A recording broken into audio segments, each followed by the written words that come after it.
Good morning, everyone. So, again, I'm using my computer. Longer introductions, glitchy camera, not a great combination. So, this is the fourth part of my DIY Christmas present series. And this one is geared towards, well, I suppose anyone can wear it. It's a DIY headband. It's like how to make a fancier version of what you wear up top. And I'm doing a two-parter. I am doing a turban style with a piece of fabric wrapped around the middle and embellished. And then I am doing a twisted version. um, I haven't done these yet, so you will see how I do and how much I curse myself for coming up with this idea as I go along. But these ones are for me. They're to go with my good winter dress that you'll see at the end of December. It'll be my second to last video. My last video will be a wrap-up of the year and all the projects I've managed to get done, and yeah. So I will see you all next time. Bye. Okay, so for this project, well, part one of this project, you will need a headband of a relatively thin size, the general shape you want to cut out. And I just did like an S curve so that it would give me some fullness at the front while being somewhat thin at the ends. You will need interfacing, and you will need fabric. And I added some velvet ribbon along the edges of this one, and this is my turban headband. And while I like how the project turned out, I wish I'd done it slightly different. But that's another matter for another day. So, here I am figuring out how I want to lay out the interfacing, because I need to. The top and the bottom are both interfaced on this to hold its shape, so that when you gather up the center, it'll hold. And there are some free patterns for the shaping of this. I just did a fold in quarters construction sheet and gave it the general shape I wanted while making sure the ends were large enough for the headband to fit through, so that the ends would, end up in the right spot. Now I just weighed down the paper with the pearls that I'll use on the next headband, and then I took a Sharpie and marked around the edges here, and then I cut it out. It's a really relatively quick pattern. This project will take you a couple hours to do, as opposed to a few minutes, or like a half an hour to an hour. It is a little more involved, depending on what embellishments you want to put on it, or if you're the type of fabric you're using. It depends on how it turns out. At some point, I do want to make another version of this with a faux fur lining underneath and a just solid color on top. I think that would look rather nice and pretty and probably be a little bit warm. But like I said, it just depends on what you want to use. While this poly taffeta I am using is rather thick and rather stiff, I still wanted to make sure that it would hold its shape well enough that I could wear it for a while, because this one and the other one I'm making are to go with the last project of the year that I'll do. Sorry.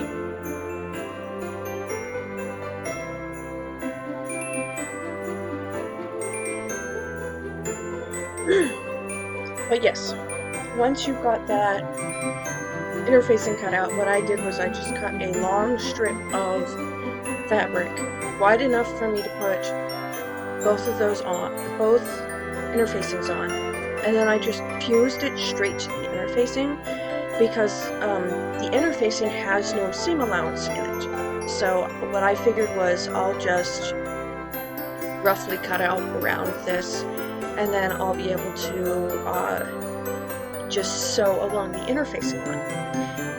That didn't end up working out, sorry. So what I ended up doing was just taking my pattern that I made and tracing around that again with markings, and then I sewed the ribbon along that line, and then when I went to go do the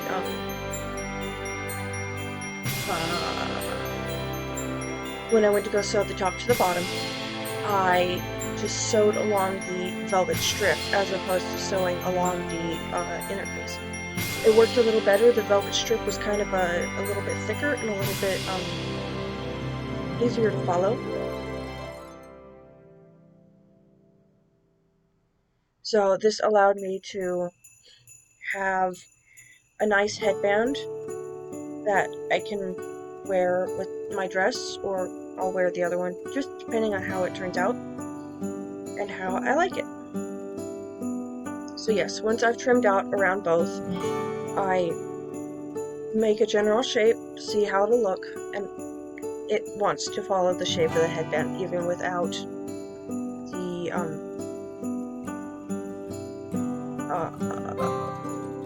headband in it yet. So again, I am just tracing around the edge of the pattern so that I have a line to do my velvet ribbon with, and then I'll sew it up. And I probably should have left a gap in the center of the on one side of the center of the piece instead of one end. I ended up leaving one end, and I probably should not have done that and just done it the other way. But live and learn. If I ever do this again, which I'm fingers crossed hoping I will, then I will be able to do it that way next time.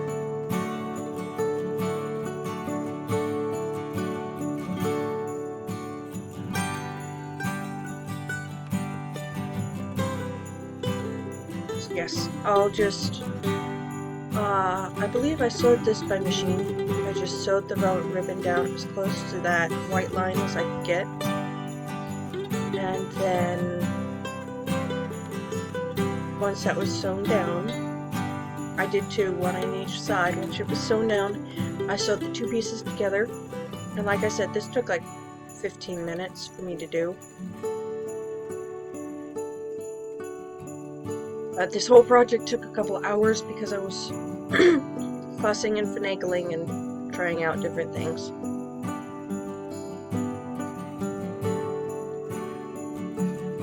So yes, once I've got that, you can see once I've got that sewn down, I sewed the two pieces together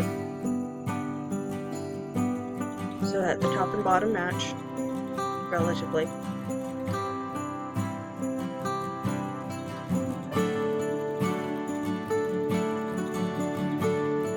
And then I will sew these two parts together, and then I will flip it inside out, making sure to push out those corners as well as I can, and then I will stuff it, sew in the ending, and yep.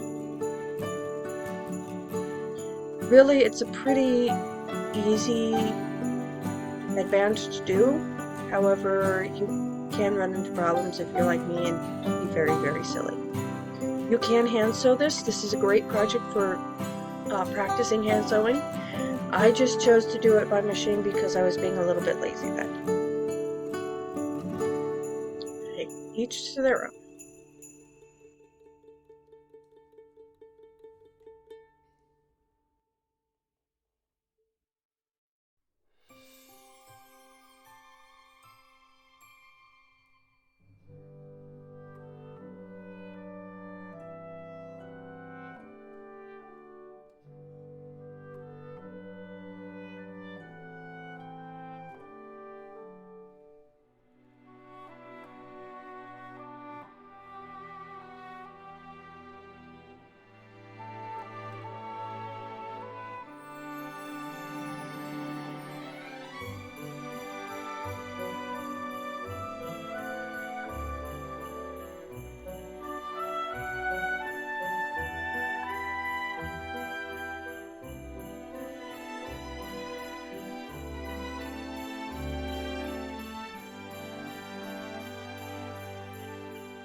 And